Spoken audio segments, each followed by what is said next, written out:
be sharing this with publicly soon after the workshops are over.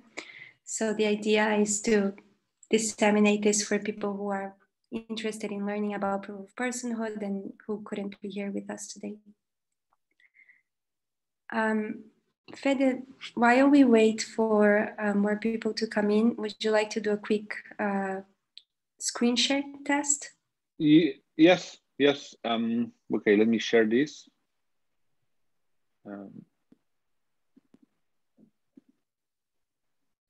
Looks good. I see it. All good?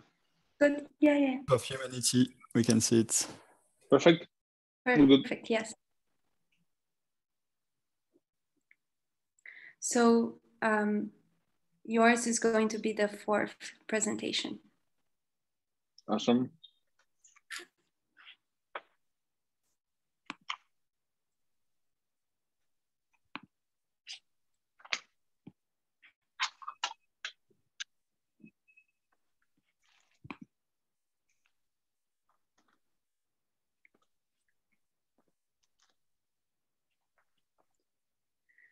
All right, folks, so we're going to get started. Hello, Warren, welcome. Well, one of the ideas here with these workshops, which I think is worth mentioning as we're coming to our final gathering, was to bring together the people who I had interviewed for the Who Watches the Watchman paper, and to add other people into the mix and bring in some new perspectives and possibilities for the proof of personhood field. And I think that we learned a lot. Yes, final gathering for now. And I think that we learned a lot. And one of the things that was really missing from this initial series of gatherings is some time just to socialize and get to know each other better. So we're going to be organizing an additional meeting in a month from now on October 4th. You're going to get the invite for that today. And the idea will be to make it a space solely dedicated for conversations. We're going to be using a technique which was developed by Christopher Allen, who will be speaking to us later on today. And it's called The Braid. Vinay is going to post the link here in case you're interested in looking at it. And it's basically, we'll have a series of tables and people will rotate around the tables. And the idea is to just ensure that everyone gets to speak with everyone else. So just wanted to flag that as we start our meeting. And as I was saying in the before we started this meeting with some of the presenters for today, I really think of these initial series of gatherings as a preamble. So we're not finishing something, but we're only getting started. I think that for us to have really meaningful collaborations, that will take time. So this was kind of a way to set the stage for what's to come later on. And many of you offered some really interesting feedback to us through the feedback form. Thank you so much for doing that. This is super helpful for us. And if you haven't done it, please do it. And yeah, the agenda for today is just to have presentations from the people who are representing different proof of personhood protocols. And since you know kind of the basic mechanics of these protocols, I asked them to share more recent learnings or different perspectives that maybe are not shared with the public at large, but really inform the way that they're going about this work. So we're going to, after that, we're also going to be hearing from Christopher Allen, who is leading the Rebooting the Web of Trust group, which I'm sure many of you are familiar. But if you're not, it's a really interesting experience that I think we can mirror ourselves on as we start to explore how we can collaborate moving forward. So we're going to start in alphabetic order. And the first one is going to be Bright ID, which is represented here by Adam Stellard, who will be talking about it today.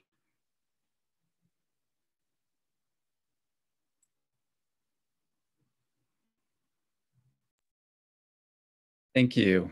Let's see. Let me make sure I can move back and forward. Okay. Okay, good. Can everyone see me and hear me? Yes. Okay, great. Thank you. Thank you, Paula. We're talking about Bright ID today, and Bright ID has the goal that many of us share, which is to build a decentralized proof of unique human system.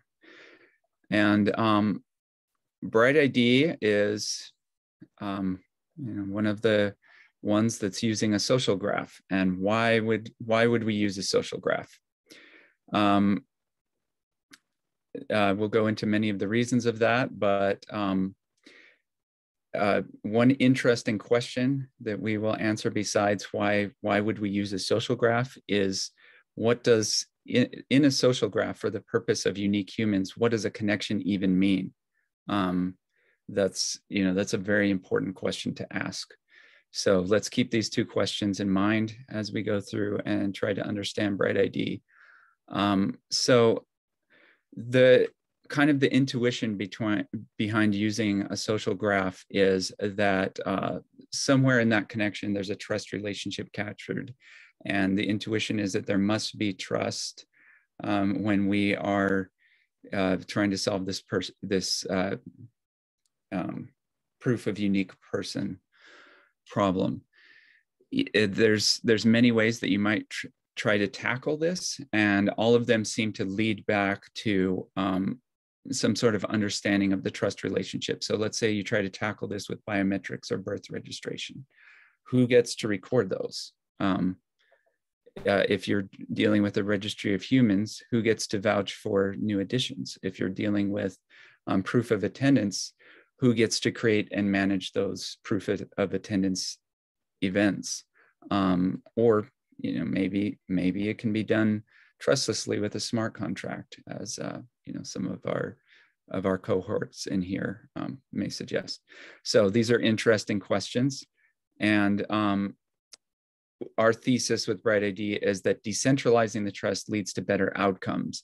It's kind of like, that's the key question that Paula and Divya asked in the title of their paper, who watches the watchmen, right? So if you have centralized trust, it's like, oh great, I'm born in the United States, and guess what? I have one choice in who's going to manage my social security number, which is how I get certain benefits.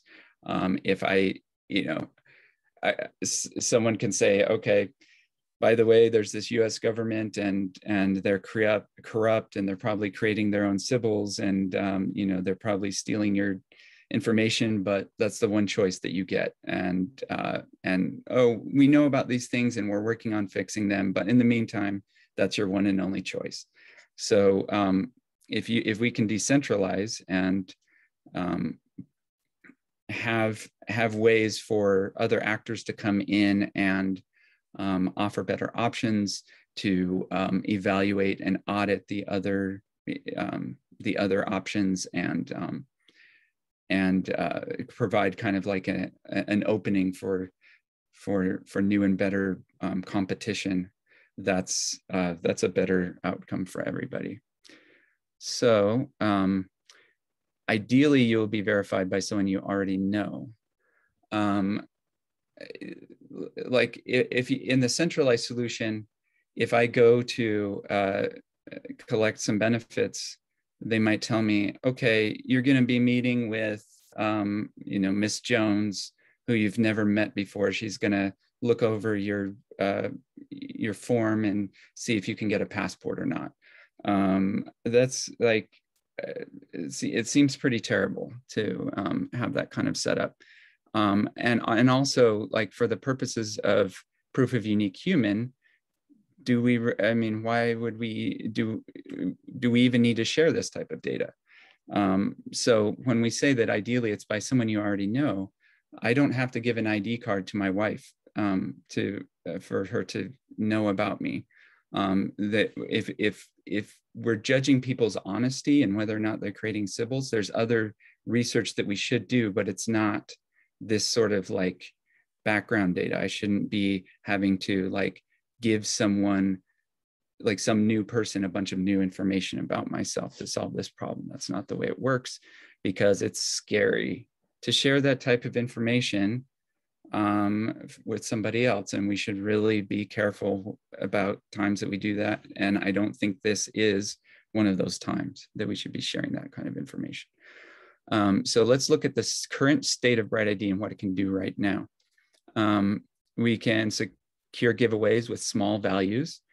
So there's several use cases for this, but one is Rarecoin.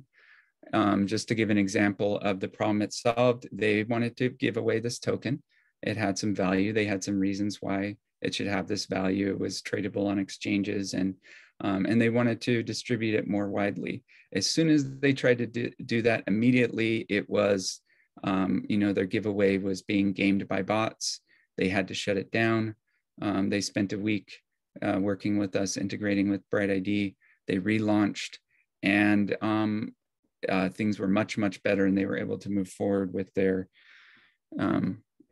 giveaway. So, which is they still have it. So, but it's a small amount of value. So that's something to keep in mind.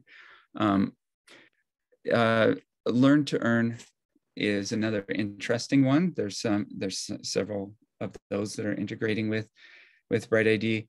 So that's where you go through, maybe a platform wants to incentivize developers to use the platform. So they want you to go through some learning and prove that you know enough, that you've gone through their learning experience and that you've learned what they want you to know.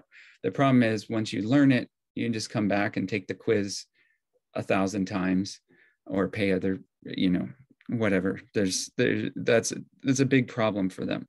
So they, just to give an example, so they actually launched with Bright ID, but in one of their recent campaigns, they accidentally launched a campaign without having Bright ID enabled, and within a couple hours, bots had snatched up all the rewards, and they had to reverse things and go back and do it over again. But so Bright ID is obviously helping, but there are limitations, which we'll talk about.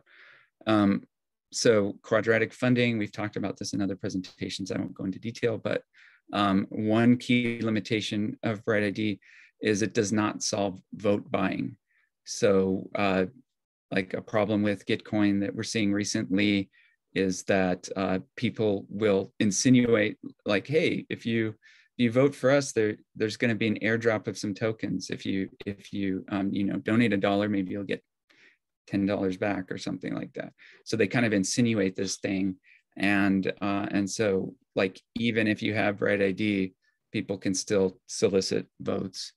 So like, where's my better verification? Like, why is Bright ID still so limited?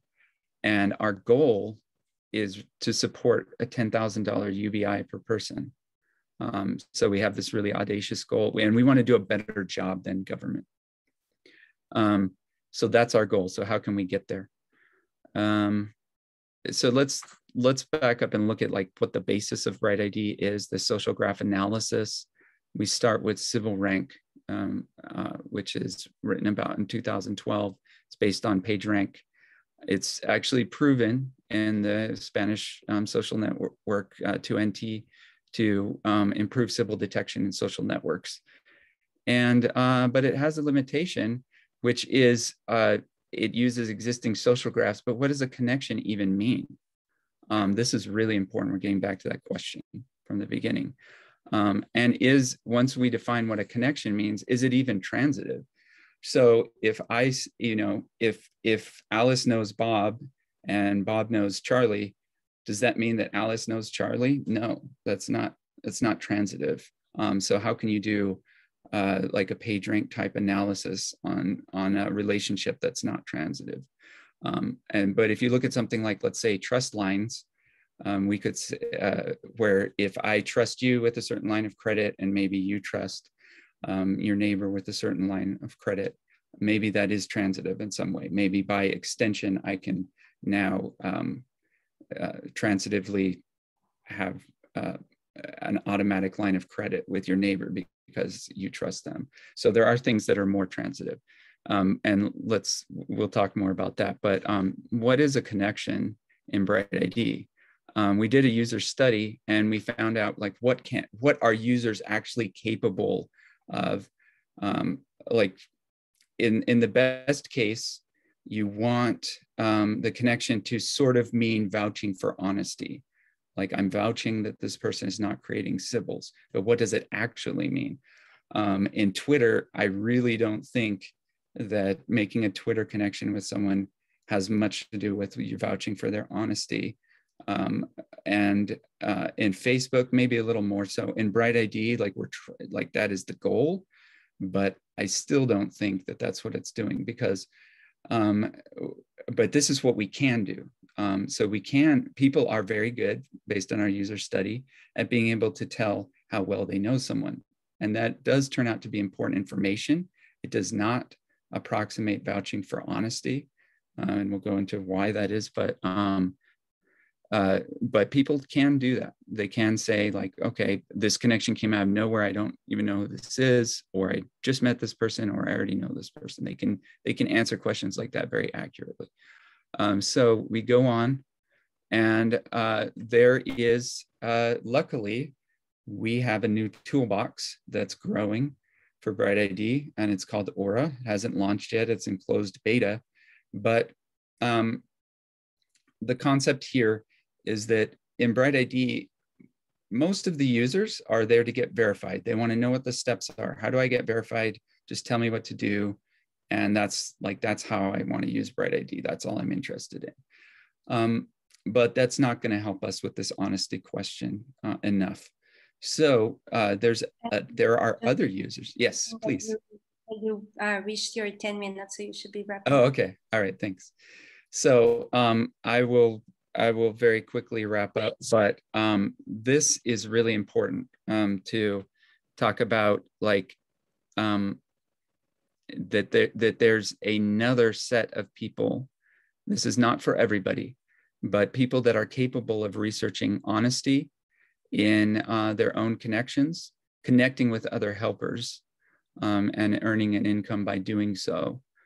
And this is where the battleground for the Sybils happens. And the helper graph it's helpers rating helpers on their helpfulness. This is the graph that you traverse. And this actually is transitive. So huge bonus points here because you can actually like analyze a graph in this way. And the last hop is not transitive, but it's the helpers rating the honesty of regular users. So so let's fast forward a little bit. We don't need to look at this.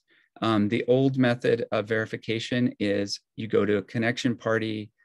You're probably going to connect with some people that you don't even really know yet, and you get a low-level verification, SAD.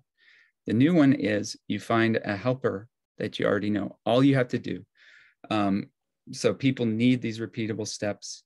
You find your repeatable step is you find someone that's like playing the Aura game, that doing this helper stuff, and make a connection with them. They take care of everything. They do the honesty research. Just very quickly, I want to mention, well, like, what is that honesty research? And then I'll end. So imagine that, because we talked about like even my wife could like do research into my honesty. Like you can imagine, let's say that I've known someone for a long time. What I can do is I can say, okay, well, I would expect this person to be connected, already connected to their mother, their brother, their spouse, whatever. I know what their relationship should be. I can check because I'm connected to those people. I can check that they are all connecting to the same Alice that I expect in the way that I expect, because I have those relationships. I can do that honesty research and I can make an assessment. I'm in a position to make that assessment of honesty. Like I said, not everybody is equipped to play this game, but for the people that are, this creates a very usable, very useful graph that can be analyzed. There's a lot more to talk about here, but I've gone over my time, and happy to answer questions at a different time. Thank you. Thank you. Thank you. And we'll now go to Duniter. And yes. Then just a quick note about questions. If you all want to share your contact information in case anyone has any questions that we won't be able to fit in here. Time is limited. And with that, I also wanted to note to you, Hugo, and to the next presenters to try to keep it to 10 minutes. Yes. I will be short because most of the thing we've been doing in Untitled Web of Trust is similar to Bright ID, but we did it the other way around because we wanted to make a universal basic income currency. And I will first prove why we do need a universal dividend currency. So Money Libre and Untitled software is based on a relative monetary theory, which proves that the only way of creating currency that does not introduce inequalities between individuals is this way. So let me go through the proof. It's quite simple. So if you write M, the money of X, the people X at time T, the variation of this currency by monetary creation, excluding the exchanges, can be written like this because it's two variable function. And if you apply the spatial symmetry principle, equality between individuals, nobody should be able to create more currency than anybody else. Contrary to credit banks, which only creates currency for people who ask for and on certain criteria. And Bitcoin, only the people who have a lot of computing power can mine. So this you can replace in the equation, it becomes 0. And then because M only dependent of T, you can compute the total monetary mass like this. And you get this 1 degree equation.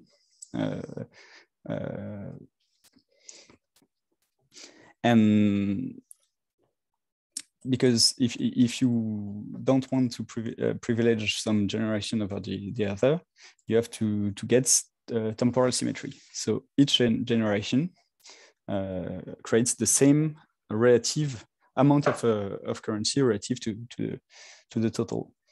And then you can solve this equation. And this is the solution. And you can see that you have the choice of the constant C.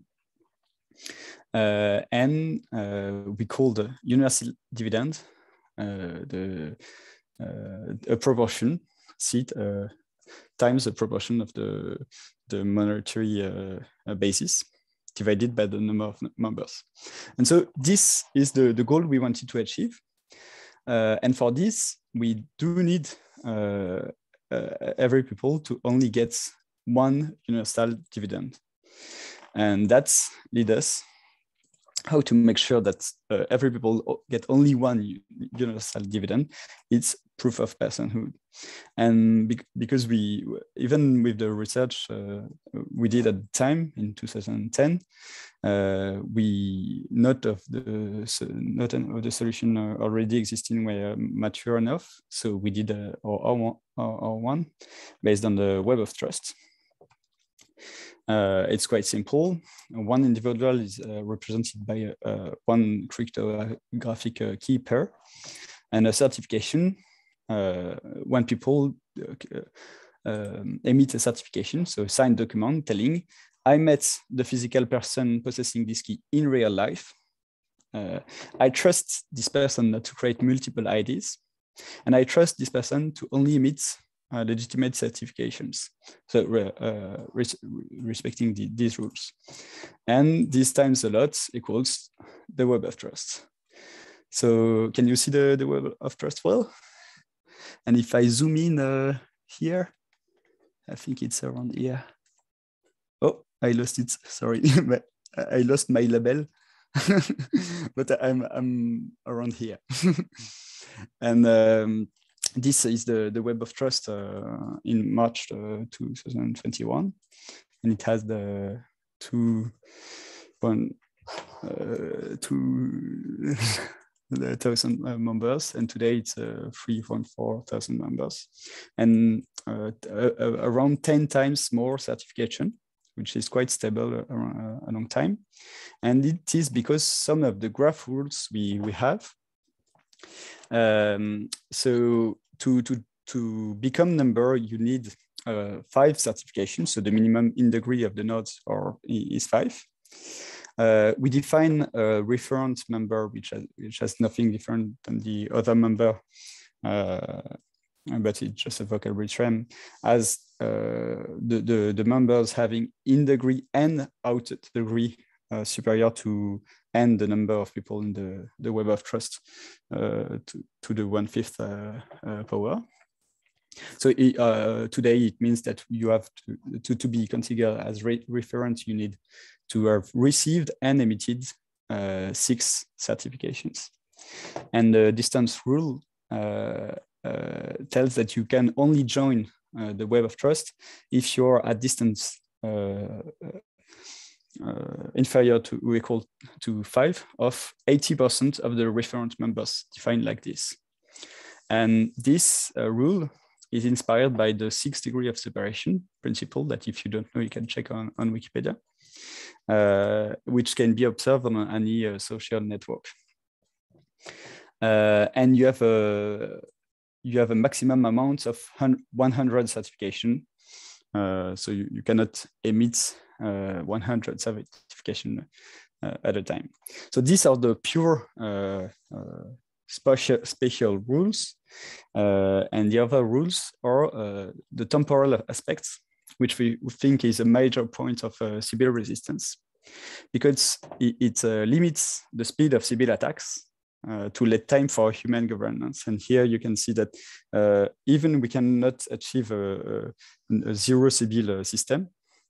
Today, we think there is no Sybil identity, but we cannot check it for sure.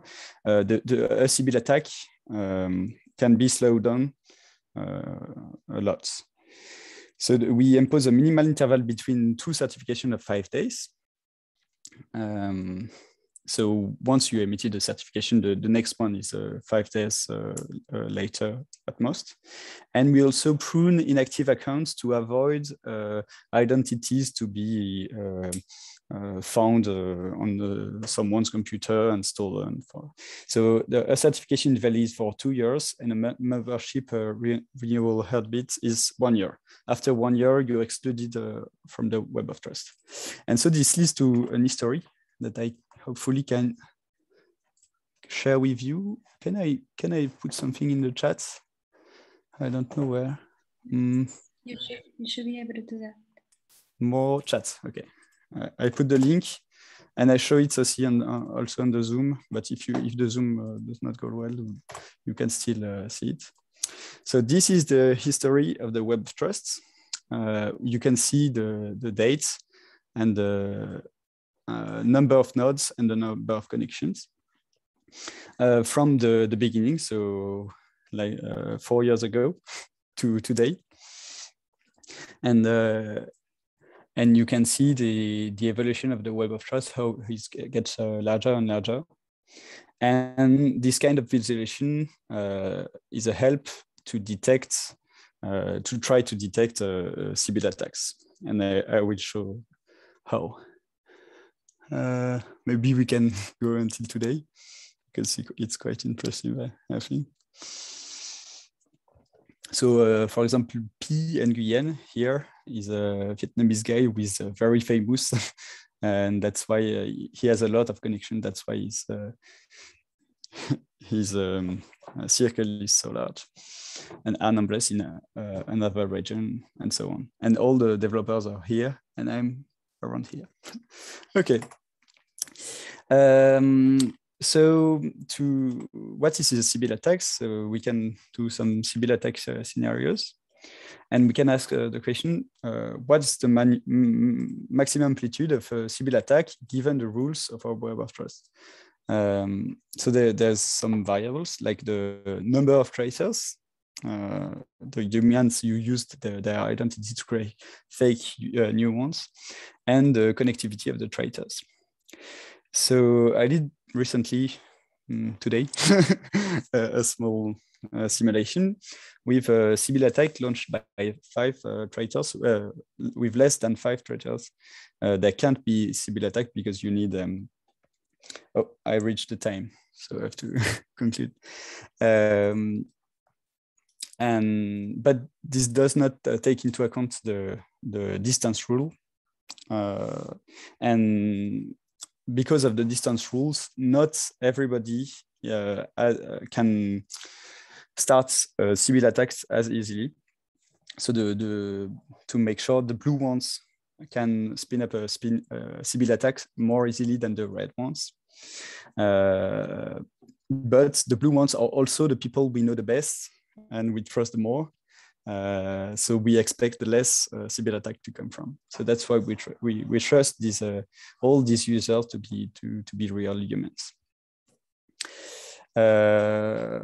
Okay, and yes, to detect a Sybil attack, we can have a community detection approach. And I just did also a visualization of the Sybil attacks. Which could be this. So the red, the green ones are the legitimate members that use their certification to create a Sybil attack, and this is the kind of thing we could observe, and we don't see it yet. I will pass you the link in the chat, and I'm finished. Where? Okay. Stop share.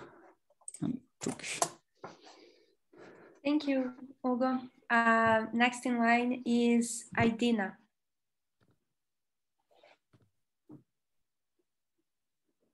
Hey everyone, I'm Andrew. I'm a co-founder of Idina. First of all, thanks to Paolo for organizing these amazing workshops. I find it very useful for myself, and I think that collaboration should be continued in order to test the discussed ideas in practice. So today I'd like to share my observations of proof of personhood, which I think were the missing part there. Currently, I guess I'm the only speaker here that is anonymous, so no video, sorry. The thing is that our team was committed to stay anonymous. We see the Idina core team anonymity is a way to prove that legitimacy of the project comes from the users, but not from the team that currently controls the development. So let me tell you a bit about Idina. Idina is the first proof of person blockchain. It was developed from scratch. It's not a fork. It's not a copy of any existing blockchains. Idina is not a smart contract. It's a fully functioning blockchain. It went public 2 years ago with an anonymous, unknown team. The size of the network was 0. We had 0 followers on Telegram, Twitter. We didn't pay for ads. We had no support from existing Ethereum or Bitcoin ecosystem. However, the network is growing, and it's already the most decentralized blockchain in terms of the number of mining nodes. And we actually have the awesome community. So first of all, I believe that the proof of personhood is a fascinating concept, whatever protocol you might think of. And my opinion here that the proof of personhood will entail the huge changes in the internet. However, Identifier was not designed as a proof of person solution or or UBI sort of system. Instead, we wanted to build the decentralized, scalable, and secure blockchain at the same time. And to do this, we were looking for such a resource on the planet that would be evenly distributed among all the people. And it's not money, it's not hardware, this is us. This is our humanity.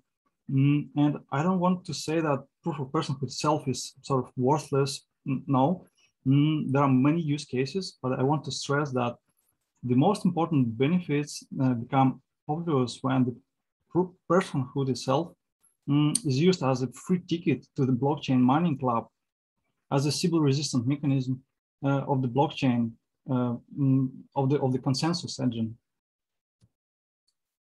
The blockchain is a product of the internet, and blockchain is already an integral part of the internet. But the type of blockchain we run defines the kind of the internet we have. We see the trajectory towards greater decentralization of the internet over time, and human-centric blockchain is the obvious next step of the Web 3.0 evolution. If we want to fight poverty, it's a good idea to use the human-centric blockchain for that. You can see that the blockchain ecosystem spends a lot on the network security. Bitcoin has paid almost $16 billion per year to their miners. If it had been one person, one node type of blockchain, then it would have much greater security and decentralization.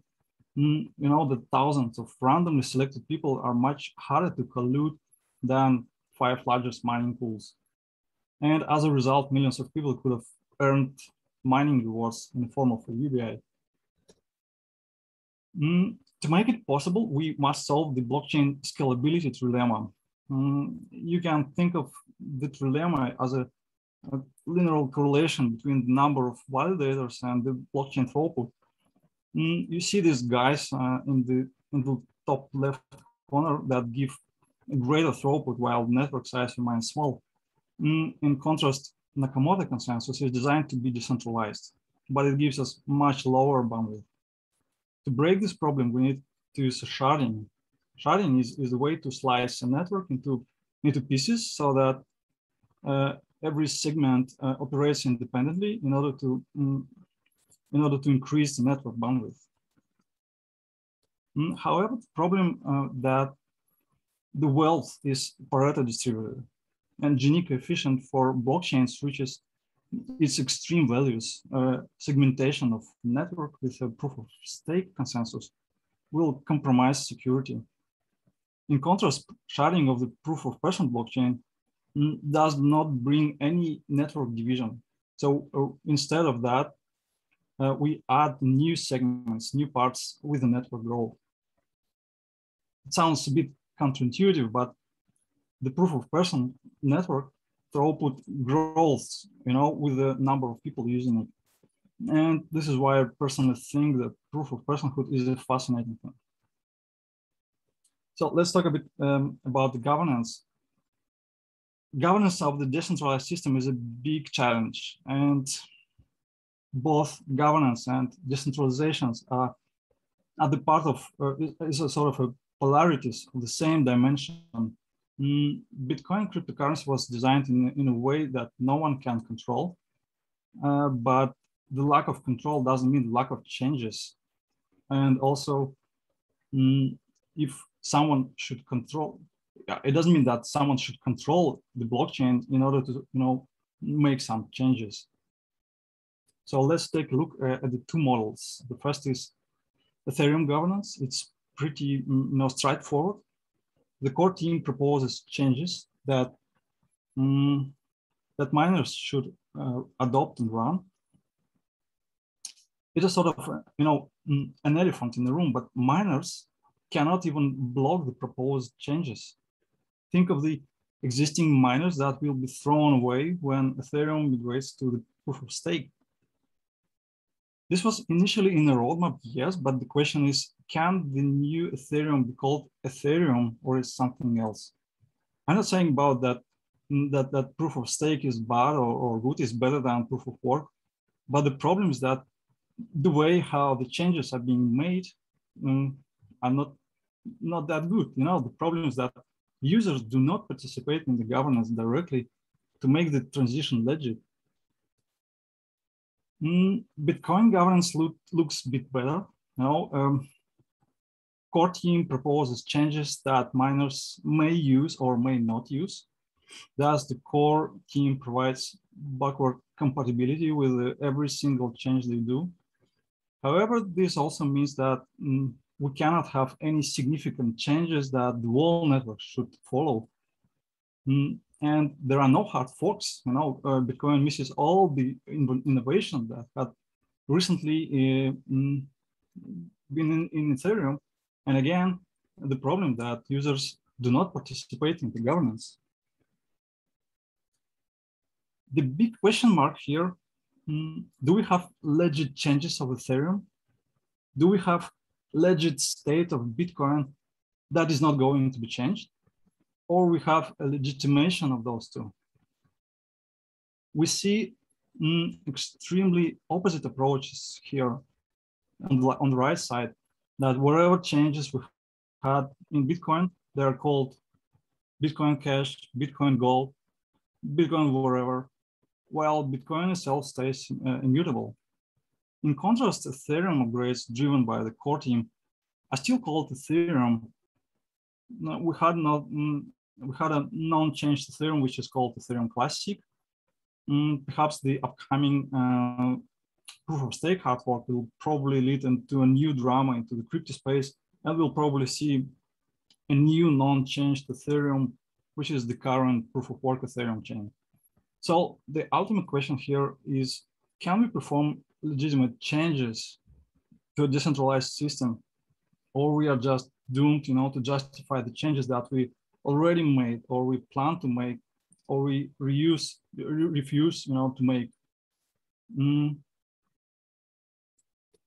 Let's take a look at the proof of person blockchain governance. And the main difference here is that the users and miners or validators are the same actors. The core team proposes changes that user can either accept or block. And it's much harder to make any changes here, but the system stays legitimate as long as the supermajority of the users physically support it just by running their nodes. Well, in conclusion, as I said, that there are many cases of the proof of person civil resistance, you know, but as we see that the most important benefits that we can gain by using proof of personhood as a foundational layer for the human-centered blockchain. That's all on my side. Thank you for your attention. And that last but not the least, I'd like to invite everyone to the upcoming validation in 2 days. Thank you. Thank you, Andrew. And thank you for staying within 10 minutes.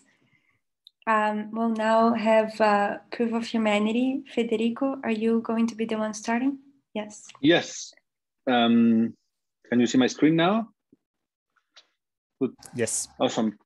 Well, it was awesome that I didn't just end it with legitimacy, because it's a very big challenge we learned about by building proof of humanity. Let me give you some genealogy of how this started.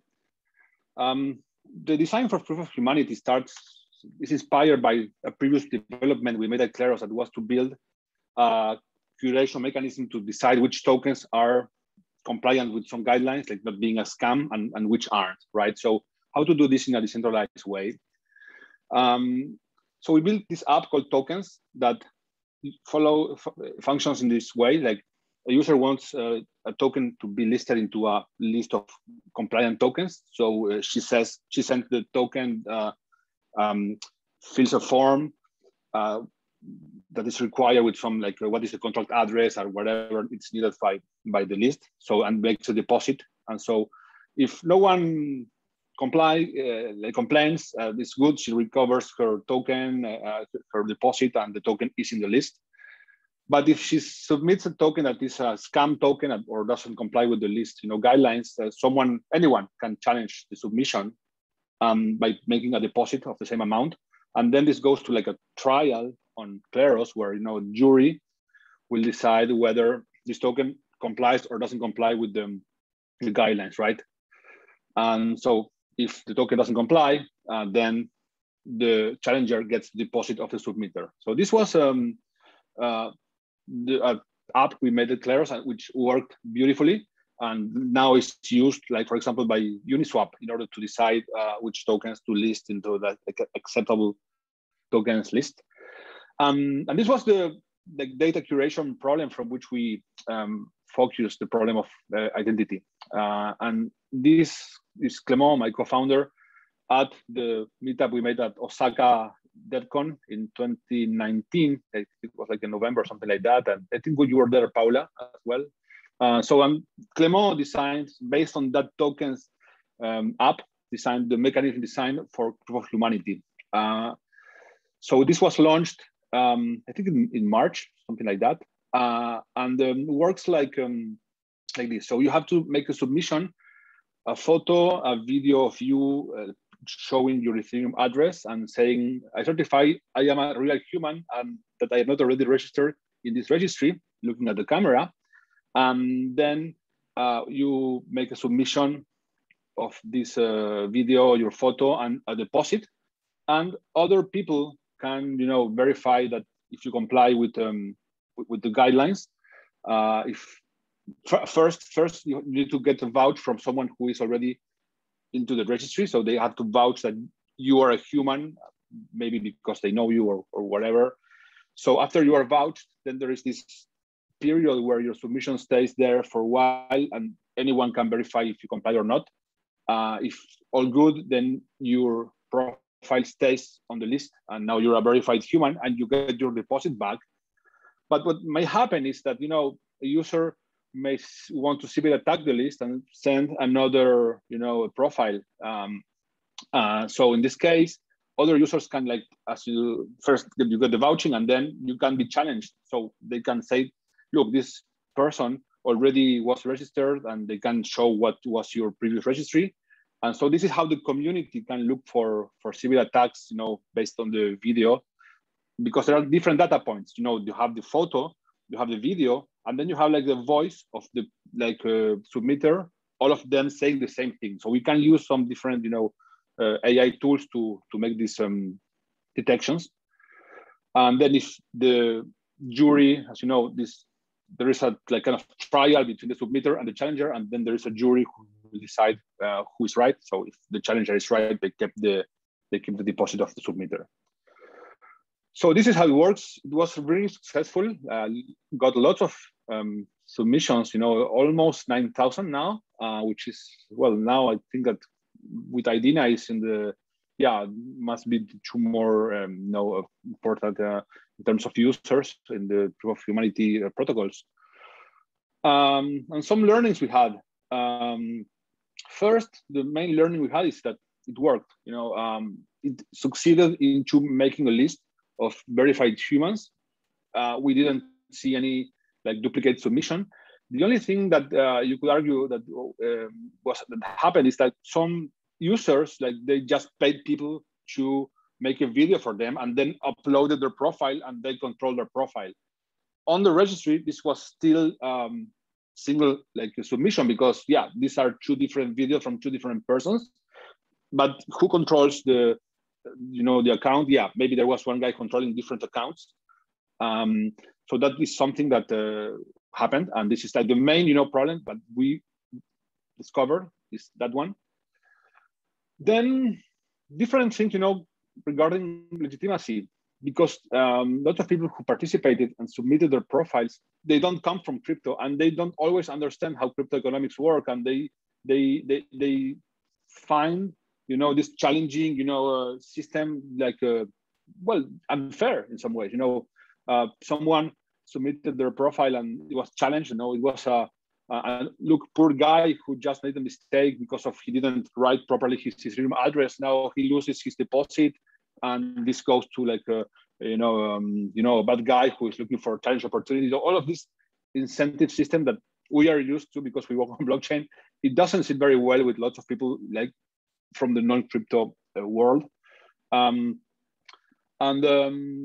Also, the last thing I will mention is that there are challenges. This Proof of Humanity was launched as a DAO and quite decentralized from a very, very early stage, almost launched decentralized.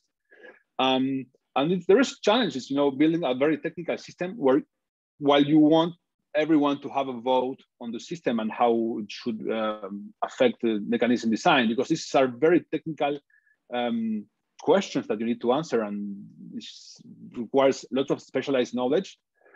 And some people might see like as unfair some of the mechanism design decisions that were made, and they want to have them changed. But so have those changed might impact into the efficiency of the system to detect the serials or to detect duplicates or whatever. So that's a very important thing, I think, to solve. And that's why I mentioned that IDEA was always on the same track. So those are like our learnings in a nutshell. And I'm going to let Santi continue with the presentation now. Hi, thank you, Fede. I will give an overview of UBI, the UBI token, which is a token that allows to stream universal basic income to verified accounts on Proof of Humanity. So once you become verified on Proof of Humanity, you will start noticing on your wallet that you get streamed UBI. The UBI gets streamed every second at a rate of 1 UBI token per hour. And it's the first Proof of Humanity application built using the Proof of Humanity smart contract. Integrating an ERC20 token with Proof of Humanity is very straightforward. It's just interfacing and getting a return value of a Boolean that whether you send an address, and if that address is a verified human, you will get a true value. And if it's not a human, it will get a false value.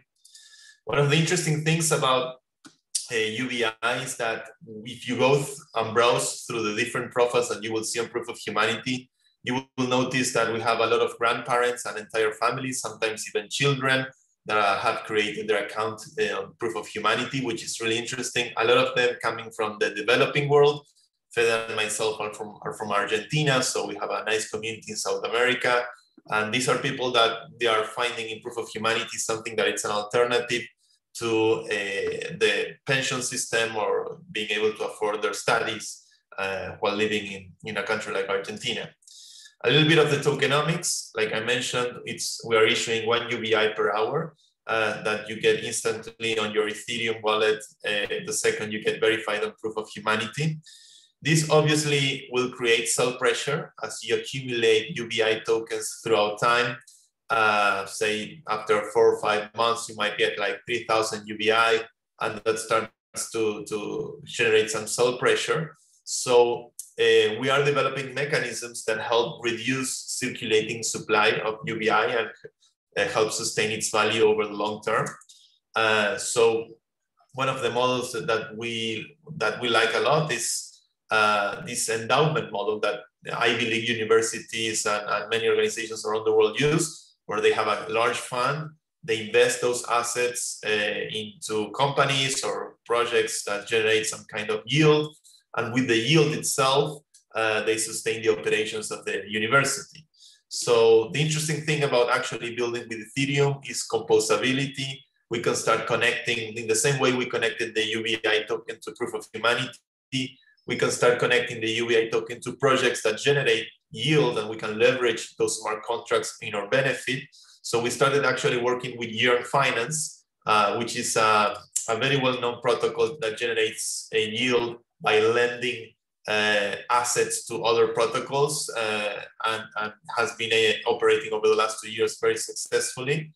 So we created a couple of vaults that you can access them on democracy.earth, where you deposit DAI, which is a stable coin 1-to-1 with $1, or wrapped Ether, which is a version of Ether that has all of the functionalities of an ERC20 token.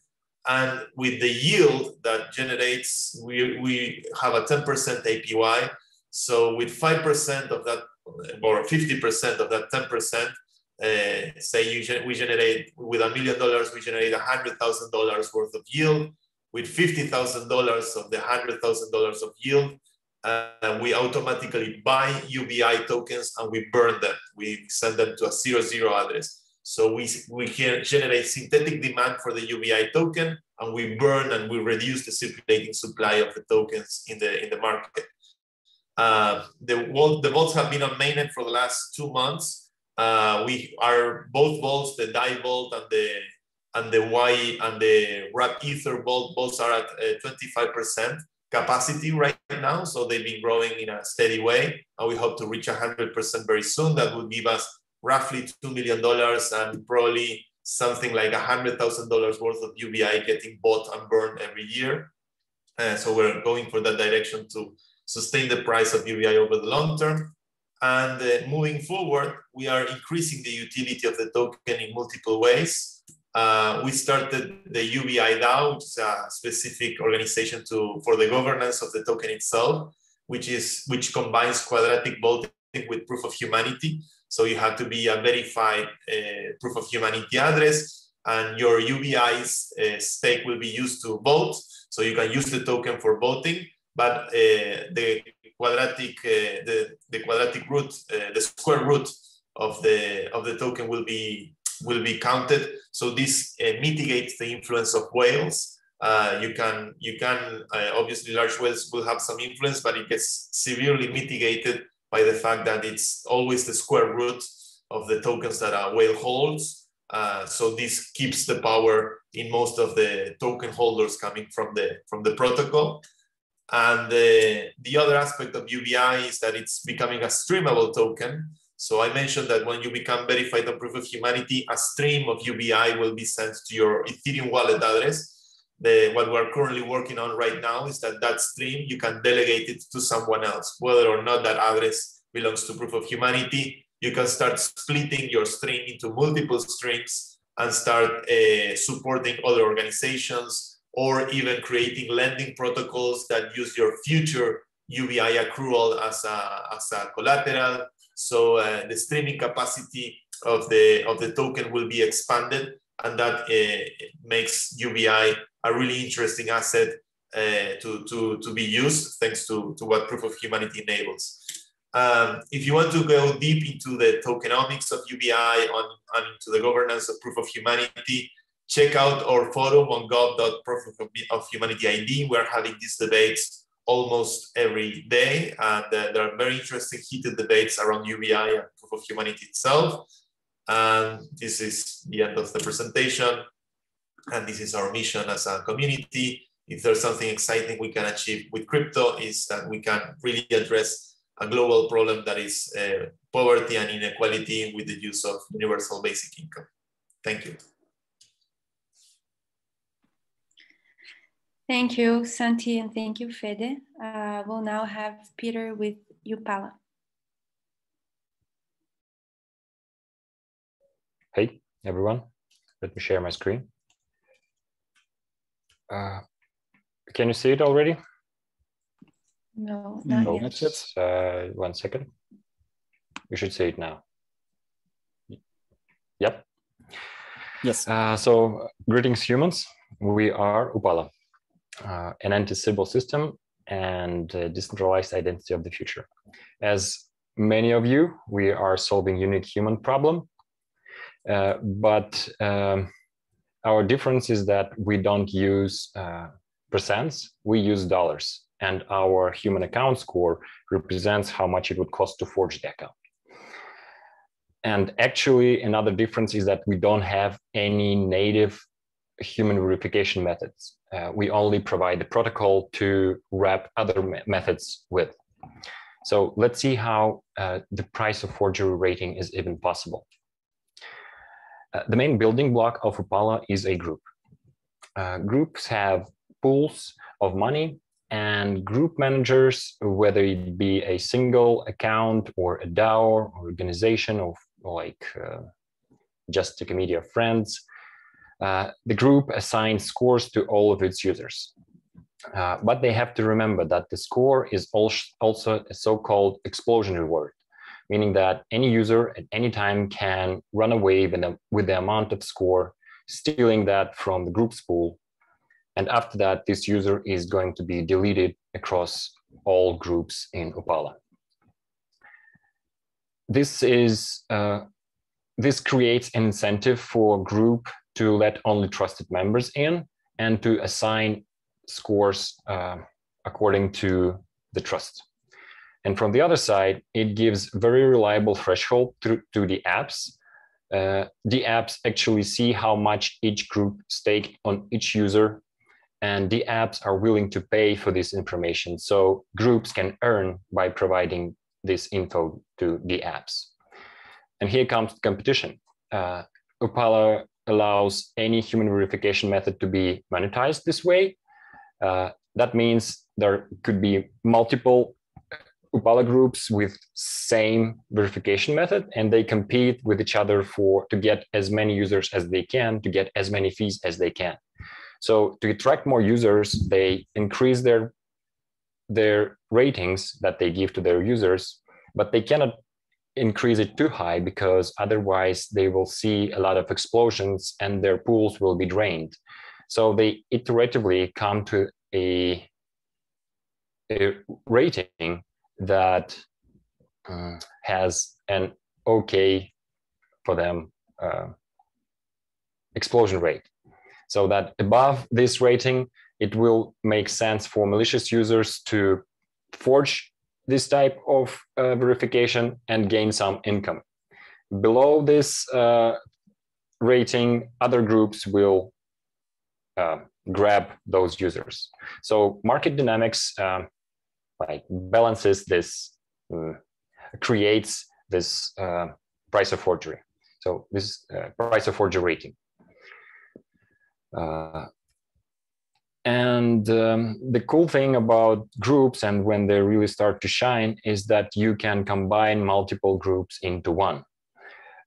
So instead of curating users directly, like, for example, a group wrapped around BrightID or IDINA, a superior group may curate other groups, and they may require membership in multiple identity systems, and that way they can provide very high scores to their users, so they trust their users will not explode. In this sense, Upala has a very wide possible range of ratings, from $1 maybe to like $100,000 for very reliable, very trust-heavy applications like oracles and something jurors or something like that. And this kind of architecture is what we are starting with. It's an MVP we are building. It's called Blade Runner or Blade Runner DAO. The idea is to create this group and a DAO, which will curate other groups, other rep Upala over other identity systems, maybe sponsor their pools, and provide information to the apps. And this is good for the apps because they don't have to choose which groups to trust. They have this huge Blade Runner group with huge reputation. Short note about use cases of Upala. First is a quality control. Systems which require Sybil resistance may quality control the incoming score providers that they have. For example, Gitcoin or ClearFund may quality control BrightID, IDINA, or other by bribing bots away, actually. And they may come, it may be in their incentive to put some money and to find this price of forgery for those systems. Or they can combine together, they can create like common pools to calculate those scores. So another possibility of Upala is score providers, consumers and prosumers. So providers are those who wrap Upala ID, Upala group around verification methods. Consumers accordingly are those who consume those scores, and prosumers again are systems like Gitcoin or ClearFund, as I see it, so that they have not only incoming information, but they also have their own data of interactions within their platform, and they can digest both of those like worlds and provide a better score for the users. Next thing is identity bridge. For example, we have IDENA. This is like totally different blockchain. And with Upala, we can instantly bridge IDENA users to Ethereum and maybe to other blockchains when Upala becomes cross-chain. Then a huge use case called collateral. As we have this for explosion thing, we can pass the ability to explode to lending platforms, so that those who don't pay out, they will just lose their IDs, and platforms will explode their IDs and get their money. And at the same time, it will give the very, very reliable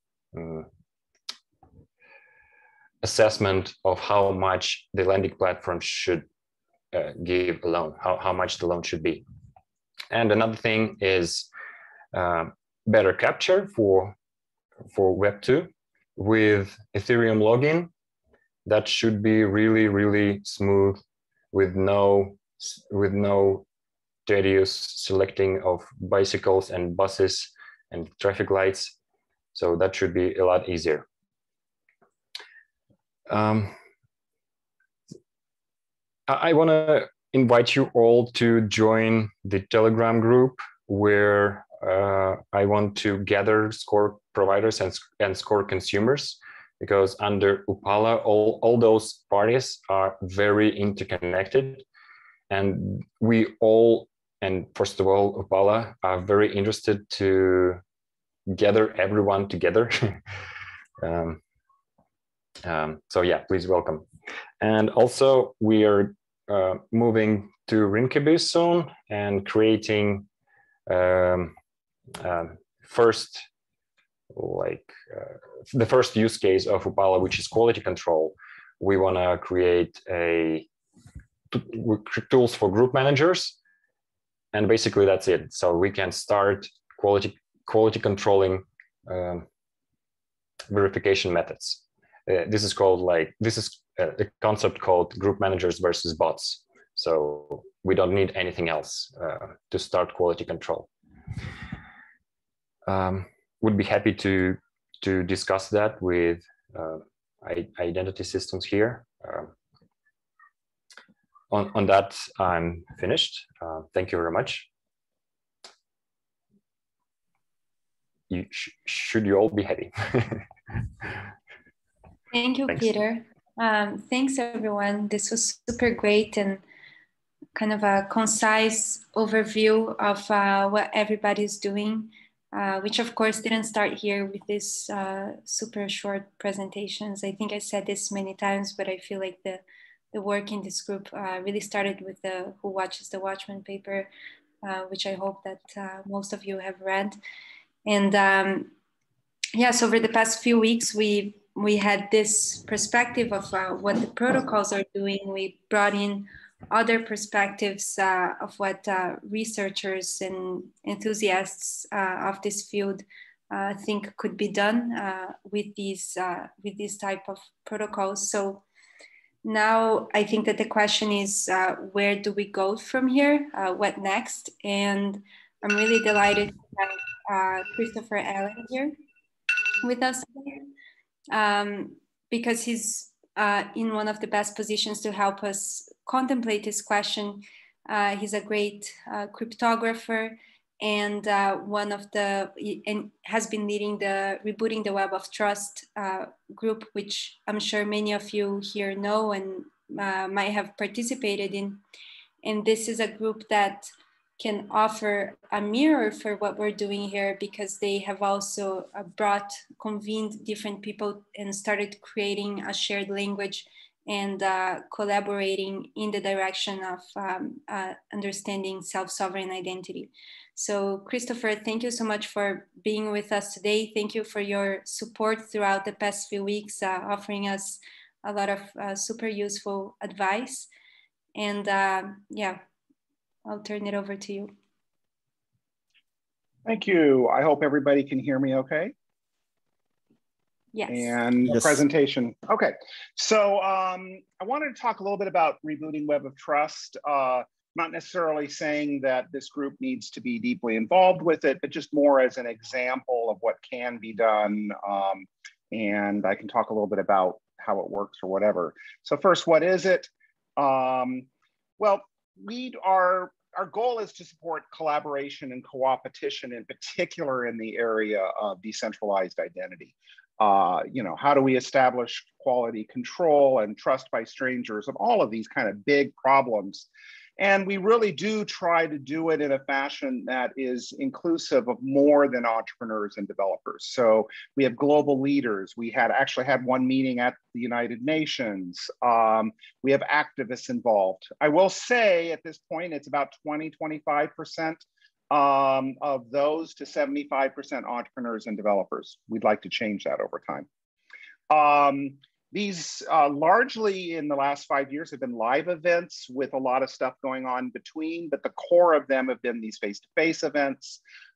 We hire professional facilitators and graphic designers and other people, and we leverage, you know, over 20 years of face-to-face facilitation processes to do this particular type of activity.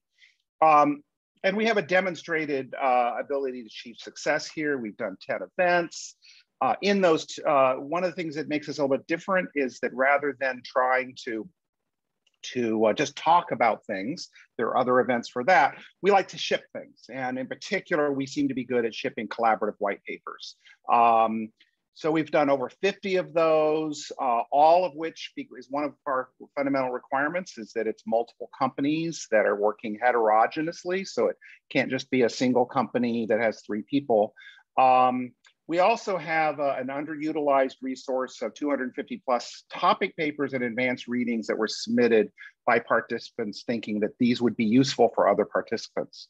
And in particular, verifiable credentials and W3c identifiers have come out of rebooting, and over 10 active major platforms and over 50 companies are now using this work.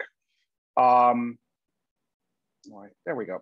So we do measure our success first in the delivery of first drafts. You know, we always say at the beginning of the event, what can we do in 4 days that we can finish with the people that are here? So oftentimes things don't happen that we would love to have happen. I know that the topic of proof of personhood has been at every single event, probably, you know, from the beginning, and I'll talk a tiny bit about that. And at our last face-to-face event in Prague, we actually got to a first draft of a paper, but it never reached the final draft for a variety of reasons. So, so it continues to be an option. We had planned to actually maybe finalize that paper, and then COVID hit and we had to cancel the Argentina conference. Another of our goals is to influence and drive the conversation, which is why we coined early on the term self-sovereign identity and the principles of self-sovereign identity and moved that forward. That's just one example. I think there are a number of important things where we've, you know, drove the conversation on it. And when appropriate, we pass on our work, because we are not a standards organization. We are serving a particular niche.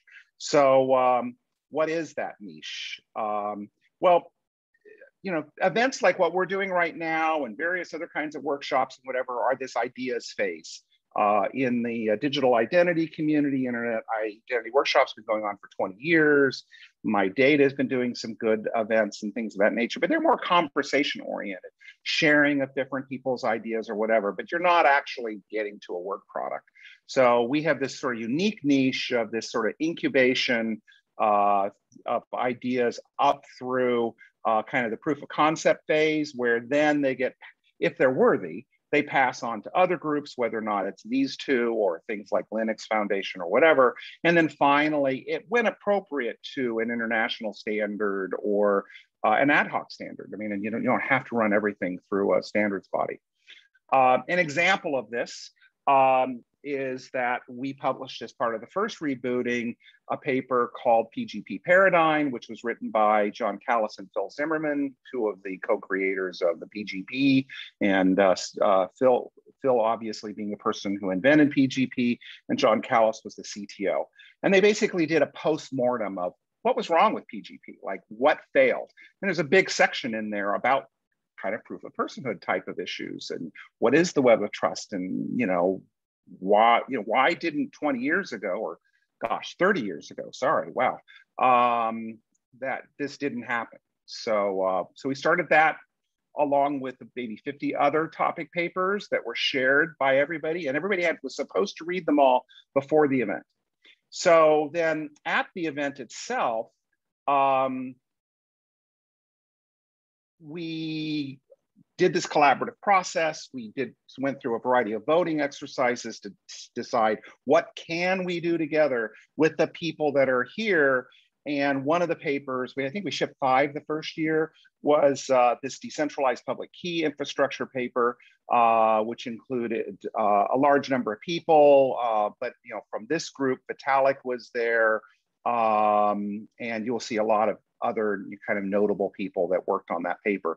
And it really was kind of a beginning of a requirements phase. That sort of led us going to the next level. Now we knew kind of what the biggest problem was that we wanted to solve. How are we going to specifically solve it? So that's where we were fortunate. One of our members said, why don't we meet at the UN? And somehow, the whole weird thing happened. We had ID 2020 on day one and at the UN, and then we had the second rebooting with a lot of the same people. Based on the DPKI paper, we did the requirements for DIDs. And one of the things that came out of it is we wanted to do lots of stuff. Proof of personhood was definitely mentioned. But the big thing was separating identifiers from identity. So we really wanted to focus on that. So a lot of discussion about that. Also use cases that we began to work on, things like Amira and Yoram and other use case papers. So we kind of understood what the problem was from the perspective. We had real people working with refugees, helping us with these. In subsequent meetings, we actually came up with what we called the first draft of decentralized identifiers. At the time, over 20, I think, contributors in various fashions identified where the problems were. Up through rebooting 6, we continued to do that. At that point, it was mature enough that the W3c was interested, and we turned it over to the W3c as a community group. Community groups can't do standards. What they can do is form working groups. And so eventually we met the standard sufficient that we could be a working group. It's not moving forward. For some reason, it's being laggy on my, there we go. So finally, it's at the phase, the W3c Recommendation Phase is being voted on right now by the whole membership of the W3c, and I'm anticipating that it will be a full international standard 1.0 in the next month or two. So obviously we haven't been able to meet face-to-face. We have been experimenting with how to do things online.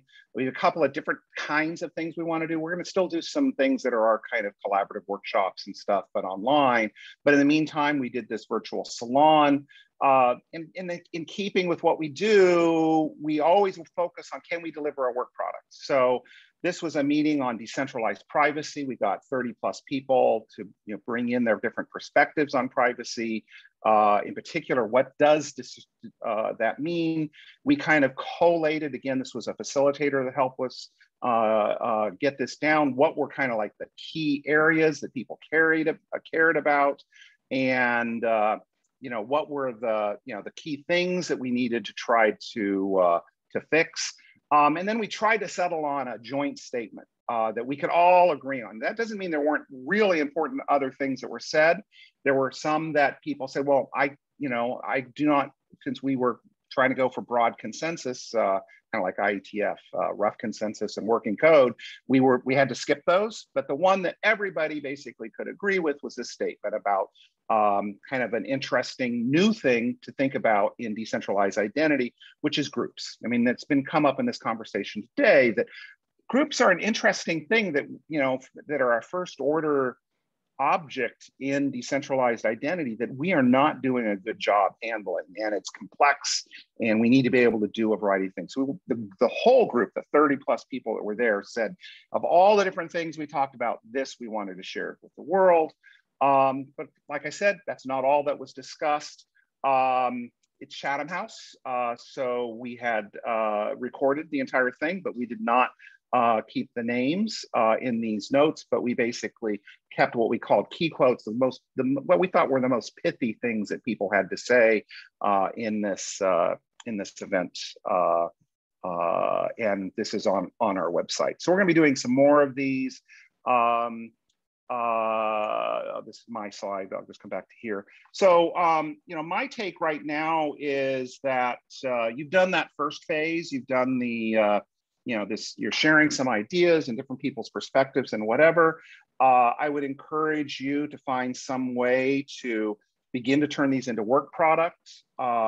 Salons might be one way to do so.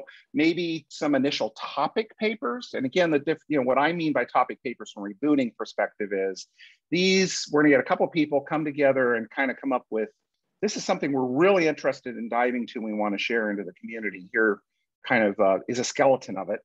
And then do an actual workshop to fill those out. So that could be on anything like what are all the adversaries to proof of personhood. And then finally, we are planning a virtual event in the spring, which you could bring your stuff to, or I could help you with with your own kind of virtual workshop to actually collaborate and bring these together with some real facilitators to help. And of course, we're really hoping that in the fall of 2022, we will meet in The Hague in the Netherlands for our first face-to-face meeting after COVID. That's it. Perfect. Thank you so much, Christopher. I think this is super helpful input. And now in these final minutes that we have, I just wanted to share a couple ideas that were brought up by you, either through the feedback form or directly or in the conversations throughout the workshop, just to give kind of a quick glimpse of things that we could be working on together moving forward. And if any of these spikes your interest, then you can feel free to reach out to the people who have mentioned them. You can also reach out to us if you need their contact information. But we won't be kind of formally facilitating anything, at least for the next month, until we do this gathering where we just have a space for conversations. I think it's, as tempting as it is to start forming working groups and diving into things, I really believe in taking it slowly and just, now I think that we have a good kind of map of perspectives.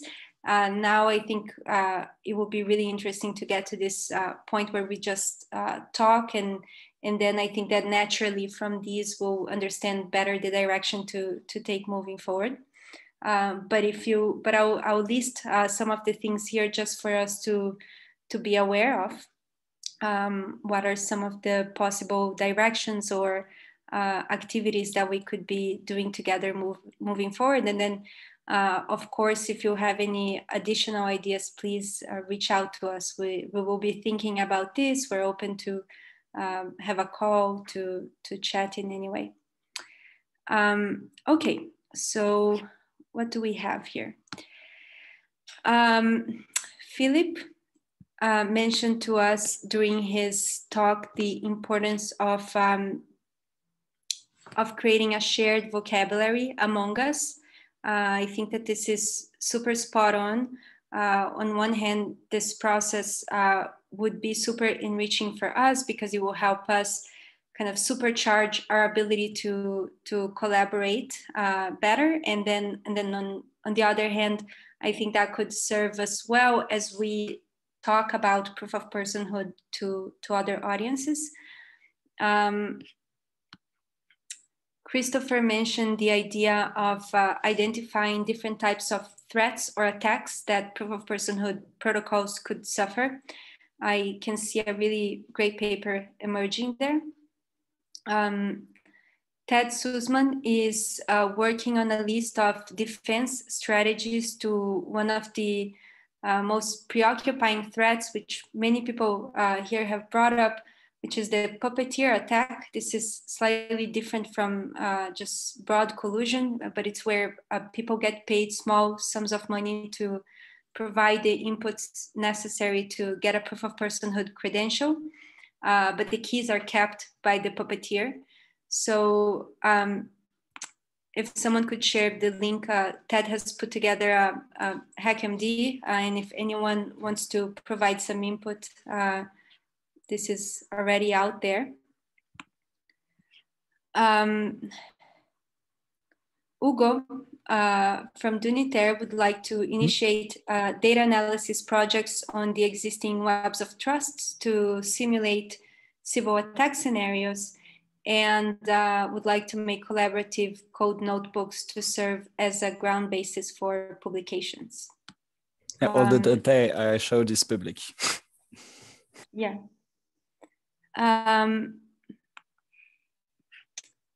Nader, who is coming to our meeting, came to our meeting for the first time. He's not here with us anymore. Oh, no, here he is.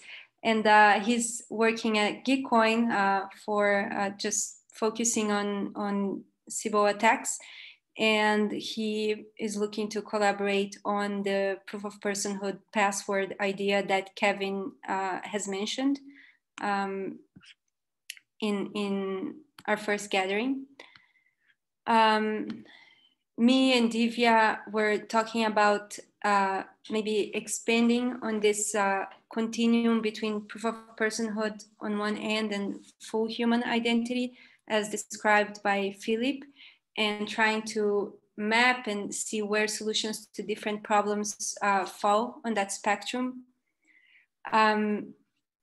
I think another idea that I think could be interesting is to organize a proof of personhood hackathon.